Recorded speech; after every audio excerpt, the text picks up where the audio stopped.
I don't like driving games, but I love Pacific Drive. Granted, it's not an actual racing game. It's survival horror centered around a supernatural station wagon. You'll spend a lot of time on foot scavenging as well as crafting upgrades in the garage. The only racing you'll do is to escape instability storms, but holy sh*, those races are intense. I love it. The setting is, you're a silent first-person delivery driver who gets sucked into the Olympic exclusion zone. This is a huge walled-off top-secret area where government experiments went wrong a couple of decades ago. And now you're stuck. It's just you and a battered station wagon, which is your only hope of survival. 3 scientists are somehow still alive in the otherwise evacuated zone. They chime in over the radio to help you out and tell you where to go. A garage serves as the base, the only safe place in the zone. The rest of the zone is more or less unstable and populated by anomalies, most of which are, shall we say, hazardous. I wouldn't call them hostile because they only react to things crossing their territory, and a few of them are actually friendly. They're more like life forms existing in their own bizarre ecosystem, and I love that.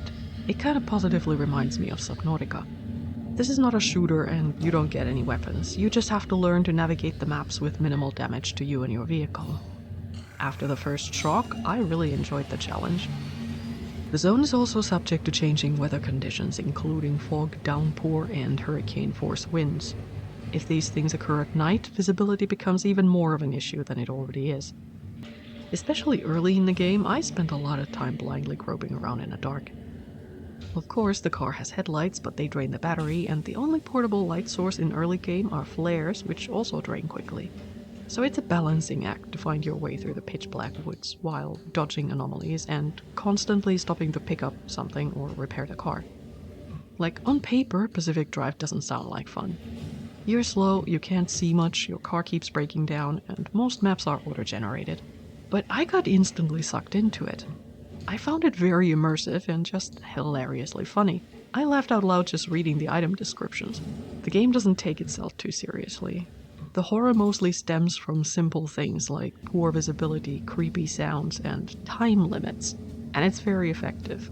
The siren announcing the approaching instability storm frequently gives me a jump scare. I think the gameplay is well balanced and satisfying. The more you research and scavenge, the more you can improve your car. You start out with a wreck that barely drives, but by the end you're steering an unstoppable beast that also looks the part.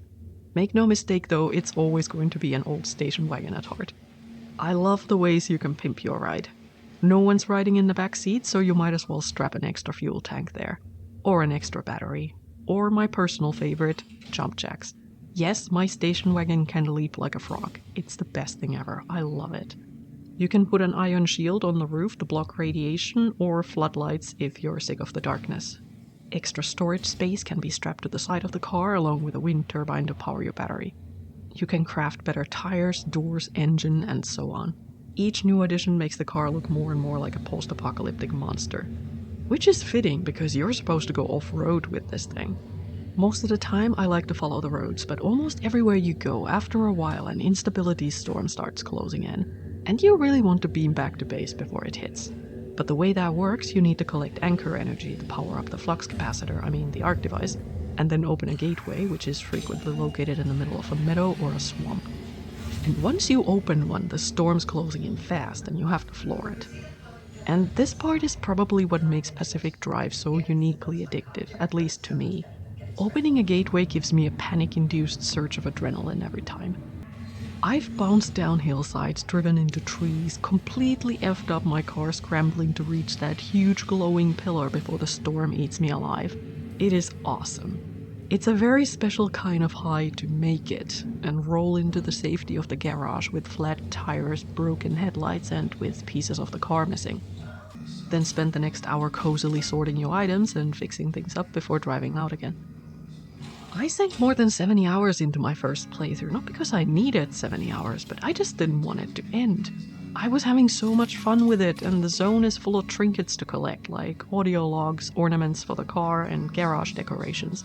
It's very good at keeping me thinking I still want to do just one more drive, just one more, and maybe I find a new bumper sticker. So yeah, I think the gameplay and the game world are stellar. Oh, and I love the music. I always keep the radio on in the garage because it fits the atmosphere so well. What's slightly weaker is the story. I very much enjoyed the NPCs bickering over the radio, and I appreciated them telling me where to go, but I didn't become emotionally invested in their antics. In my opinion, the main course in Pacific Drive is the drive. The story just serves as pleasant background noise. And I was ready to cut the story a lot of slack because I enjoyed the gameplay so much, but unfortunately the ending still managed to let me down. I think the ending is the weakest point in the game.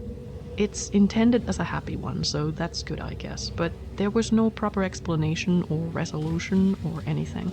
Some stuff happened, but it was just like, so what? It didn't answer any of the questions I had.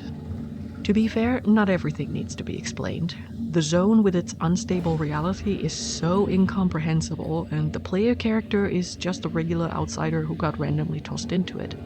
I'm just the driver, so I'm okay with not being able to solve all this. I don't have to understand what's going on. All I wanted from the ending was an option to go home. But that didn't happen. I was so bummed out because I felt like I had achieved nothing. And that sucked. It really took a moment to get over the disappointment because the game was so good until the ending happened. I hate it when a great gaming experience ends on a sour note. Anyway, I still love this game. I think it's super fun and addictive, and a wonderfully original take on survival horror. I love my station wagon. I want more of this craziness. If there's ever a sequel, I would absolutely play it, but with a proper ending next time, please. Have you played Pacific Drive? What did you think? Let me know in the comments below, and thank you for watching.